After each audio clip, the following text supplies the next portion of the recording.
What's going on, everybody? It is Bucky and welcome to your 11th C tutorial.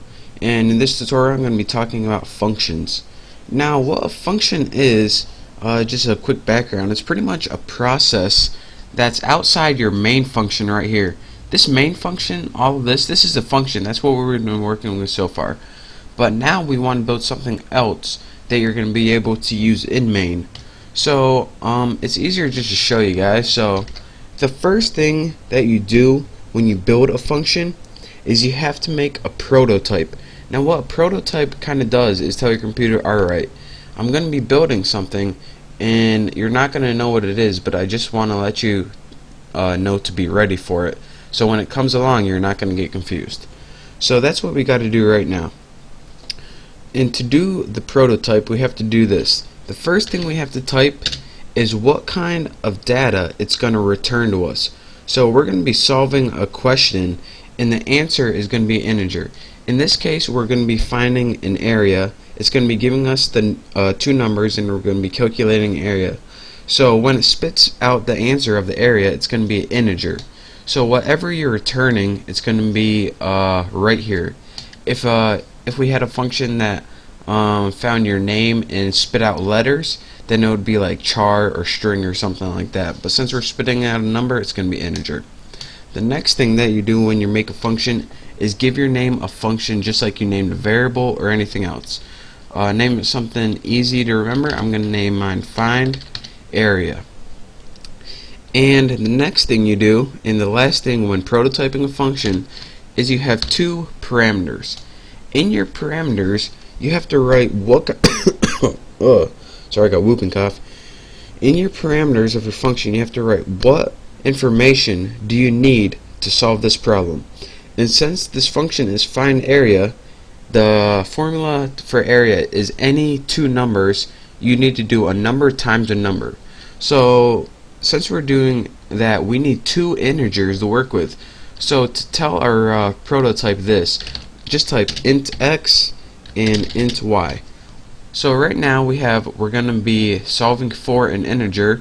We named it whatever you named it, and we're going to be inputting two numbers.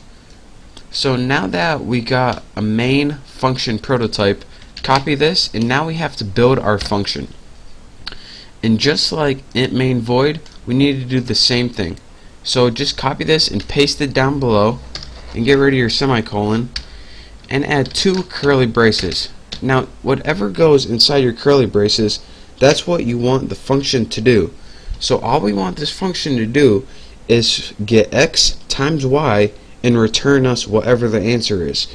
So this is probably the easiest thing you'll ever learn in your life. Just type in return return x times y.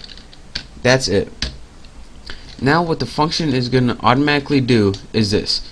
It's going to take whatever two numbers we got, it's going to plug them in for x and y, and it's going to return that value to us. So let's go ahead, and we're done building the function, we're done prototyping it. That's all you guys need to learn on how to make functions and prototype them. You can have as many instructions in here as you want. This is just the easiest function you'll ever make in your life, so that's why I'm doing that. The next thing we have to do is, in order to make this program useful, we're going to want to use this function somewhere. We didn't just build it for fun, we actually want to use it in our main program. So to use it, this is what we would do. And I'm just showing you guys probably know exactly what I'm going to do, but in case you don't, here's what. We need two variables, int1 and int2. And these are going to be the two variables that we use for, I'll leave that prototype in there. Let me tighten things up a bit. Those are going to be the two variables where two numbers. So let's do a scanf. And in case you guys can't remember, hold on a second. Can't type and think at the same time. We'll scan in 1 and we'll scan in 2. So whatever two numbers we scan will be set in the variables 1 and 2. Next, let's make a print function to print out our answer. So %d, and then it's going to print out a variable or print out integer. So instead of just putting in a variable name in there, we're going to want it to print out whatever it found in this function. So let's go ahead and put let me think of some numbers we can use. Find area. Here's how you do this. You just add your function name right in here, and then put your variables inside the parameters of your function. So don't let all of this confuse you. What you're looking at is right here. That's how you use a function. You write the function name, and then instead of int x and int y, you write the two numbers that you're going to use right in it. So let me go ahead and compile and run this and show you guys what it actually does. And after I ran it, I'm going to talk you guys through one last time.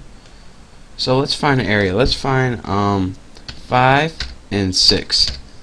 So it multiplies them both together and gets 30. So pay attention, 5, 6, 30. I'm going to talk you guys through one last time and show you guys what happened. You have a main function right here. We have two variables, 1 and 2. We scan in whatever we typed in the first time.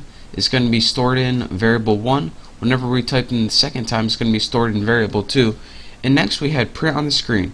We want to use the function find area, and we want to use the numbers 5 and 6. And it's going to write, and your program is going to go, alright, what the heck is find area? Well, it's going to go down here and says, alright, what do you want me to do with those numbers you just gave me?